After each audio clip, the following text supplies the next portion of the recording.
మీ business ఏదైనా మీ ఊర్లో promotion చేయాలంటే అది సుమన్ టీవీతోనే సాధ్యం. ఇప్పుడే సంప్రదించండి.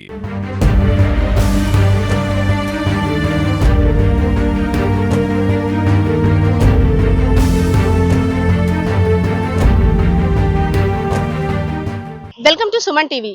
విశాఖపట్నం జిల్లా భీమిని నియోజకవర్గం ఆనందపురం మండలం కల్లివానిపాలెం గ్రామం. సో ఒక డెడ్ బాడీ కలకలం రేపిందంటూ ఫిబ్రవరి 9వ తారీఖున పోలీసులకు సమాచారం ఇచ్చారు గ్రామస్తులు. డెడ్ బాడీని చూసిన తర్వాత అసలు ఈ హత్య ఎందుకు జరిగింది, హత్య కాబడిన వ్యక్తి ఎవరు చంపారు, ఎలా చంపారు, ఎందుకు చంపారు అనే కోణంలో పోలీసులు అయితే మాత్రం దర్యాప్తు ప్రారంభించారు. అయితే 1 డే బ్యాక్ మాత్రం ఈ కేసుకు సంబంధించిన డీటెయిల్స్ సిఐ వివరించారు. సో కల్యవానిపాలెం దాదాపు ఒక నిర్మానుష్యమైన ప్రాంతం. ఎవరైతే నేరెళ్ల వలసకి చెందిన చిన్నారావు మౌనిక దంపతులు ఇద్దరు కూడా ఒక టీ షాప్ పెట్టుకొని జీవనం కొనసాగిస్తున్నారు. ఇంట్లో కొంత ఆర్థిక సమస్యలు, అదే విధంగా ఆరోగ్య సమస్యల కారణంగా సతమతం అయిపోతున్నారు. ఎవరికైనా సమస్య వస్తే సాధారణంగా ఎవరితో షేర్ చేసుకుంటాం, గుడికి వెళ్ళి భగవంతుడితో చెప్పుకుంటాం, మనకి బాగా తెలిసిన వాళ్ళతో చెప్పుకుంటాం, లేదంటే మన సమస్యకి పరిష్కారం చూపమని జ్యోతిష్యులకు చెప్తుంటాం. సో పెందుర్తి సంబంధించిన ఒక జ్యోతిష్యుడు అప్పన్న దొర అనే వ్యక్తి మౌనిక చిన్నారావు దంపతుల యొక్క టీ షాప్ కి ఆదివారం మంగళవారం వచ్చి టీ తాగుతూ కొన్ని మాటలు మాట్లాడుకునేవారు. సో జ్యోతిష్యుడు కదా, మన సమస్యలకి ఏమైనా పరిష్కార మార్గం చూపుతారేమో అనేసరి మౌనిక ఇంట్లో సమస్యల్ని చెప్పుకోవడం ప్రారంభించింది. సో నేను చేసే పూజల వల్ల మీకు ప్రత్యామ్నాయ మార్గం దొరుకుతుంది, అంతా సర్దుకుంటుంది, ఎక్కడ ఎటువంటి ప్రాబ్లమ్స్ ఉండవని అప్పన్న దొర అయితే మౌనికకి హామీ ఇచ్చాడు.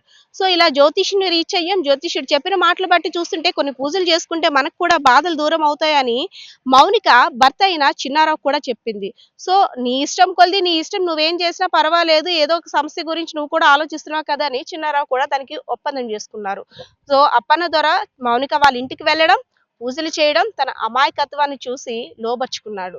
సో ఈ విషయాన్ని బయటికి ఎక్కడికైనా తెలిస్తే, అత్యాచారం చేసిన విషయం బయటికి ఎక్కడికైనా చెప్తే నీ ఇంట్లో మరింత ప్రాబ్లమ్స్ క్రియేట్ అట్టు పూజలు చేస్తామని, అలాగే కొన్ని భయాందోళనకు గురి చేసే సంఘటనలు చెప్పి తన నోరు నొక్కేశాడు.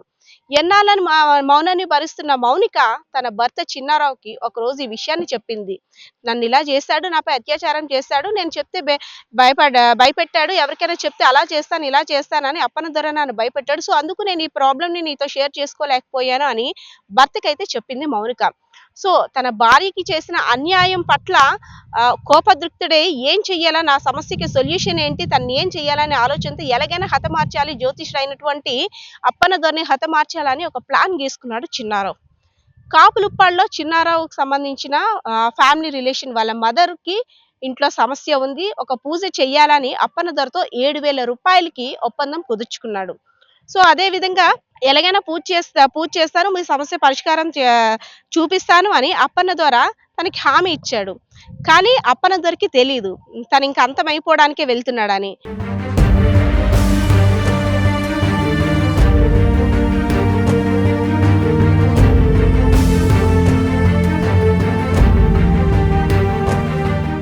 చిన్నారావు పక్కా ప్లాన్ ప్రకారం కల్యవానిపాలెం ఇక్కడ ఒక లేఅవుట్, ఒక నిర్మానుష్యమైన లేఅవుట్ తీసుకొచ్చి తన్ని చంపేసి వెళ్ళిపోయాడు. సో ఆ చంపిన టైంలో, అప్పన్న తను చంపిన టైంలో తన చేతికి ఒక గాయం అయింది.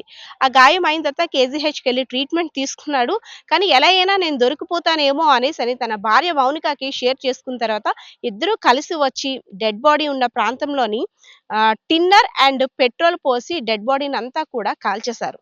కాల్చేసిన తర్వాత కేవలం అస్థి పంజరం మాత్రమే మిగిలింది. సరే ఇంకా మనకు సంబంధించిన ఆనవాళ్ళు ఏమీ దొరకవు కదా అని హ్యాపీగా రిలాక్స్ అయ్యి ఇంటికి వెళ్ళిపోయారు. కానీ పోలీసులు రంగంలోకి దిగిన తర్వాత కేసును ఛేదించకుండా ఉండరు కదా, తమదైన స్టైల్లో విచారణ అయితే జరిపారు. ఎక్కడైతే హత్య జరిగిందో ఆ చుట్టూ పక్క ప్రాంతాలంతా కూడా వాళ్ళు రెక్కి నిర్వహించారు. అదేవిధంగా జ్యోతిష్కి సంబంధించిన కొన్ని వస్తువులను కూడా వాళ్ళు హ్యాండ్ ఓవర్ చేసుకున్నారు పోలీసులు. ఇదంతా జరిగిన తర్వాత అసలు ఎందుకు హత్య చేశారు, ఈ జ్యోతిష్యుని ఎవరు హత్య చేశారు, ఎలా హత్య చేశారని అనేక కోణాలే దర్యాప్తు చేసిన తర్వాత అసలు విషయాలు బయటకు వచ్చాయి. మౌనిక చిన్నారావు దంపతులకు చేసిన అన్యాయం కారణంగానే వాళ్ళు అప్పన్న దొరని హత్య చేసినట్టు ఒప్పేసుకున్నారు. సో ఇదంతా జరిగిన తర్వాత పోలీసులు కూడా ఆశ్చర్యానికి గురయ్యారు. అసలు ఏం జరిగిందని వాకప్ చేయగా జరిగిందంతా కూడా చిన్నారావు అలాగే మౌనిక దంపతులు తమకు జరిగిన అన్యాయం కారణంగానే ఇలా చేశామంటూ పోలీసుల ముందు లొంగిపోయారు. సో ప్రస్తుతం ఎవరైతే అమాయకత్తుల ఆలోచనని ఆసరాగా తీసుకొని నమ్మబలికి వాళ్ళపై అఘాయిత్యానికి పాల్పడ్డాడో ఆ వ్యక్తి ఇప్పుడు ప్రాణాలతో లేకుండా పోయాడు. మూఢనమ్మకాల్ని నమ్మి ఒక వ్యక్తికి తమ ఇంట్లో సమస్యలు చెప్పి నమ్మిన వ్యక్తులు మాత్రం ఇప్పుడు కటకటాల పాలైపోయారు అప్పన్నతోని హత్య చేసి. సో గత కొన్ని రోజులుగా మిస్టరీగా మారిన హత్య కేసునైతే మాత్రం భీమిలి పోలీసులు అయితే మాత్రం మిస్టరీ చిక్కుముడిని విప్పారనే చెప్పుకోవచ్చు. సో ఇక్కడ జరిగిన పరిస్థితి అయితే ఇది. కెమెరా పర్సన్ బాలకిషోర్తో పద్మ, సుమన్ టీవీ, విశాఖపట్నం, భీమునిపట్నం జిల్లా.